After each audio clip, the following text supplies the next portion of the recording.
பிரம்மனுக்கு அகங்காரம் தலையோங்கி நினைச்சு. இத பார்த்த நம்ம நாராயணர், இது ரொம்ப தப்பாச்சே, யார் ஒருத்தர் அகங்காரத்தோட இருக்கிறாங்களோ அவங்க அவங்களாலே அழிஞ்சு போயிடுவாங்க. அதனால நாம பிரம்மருக்கு ஒரு பாடம் புகட்டணும்னு முடிவு பண்றார். முடிவு பண்ண கையோட தன்னுடைய காதுகள்ல இருந்து 2 அரக்கர்களை உருவாக்குறார். ஒரு அரக்கருடைய பெயர் மது, இன்னொரு அரக்கருடைய பெயர் கைடவர். இவங்க 2 பேரும் பிரம்மாவுக்கு நிறைய தொல்லைகள் கொடுத்தாங்க. இறுதியில பிரம்மாவையே கொல்வதற்கு தயாராயிட்டாங்க.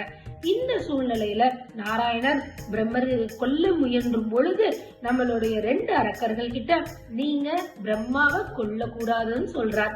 அப்பொழுதும் இவங்க 2 பேரும் கேட்கிற மாதிரியே தெரியல.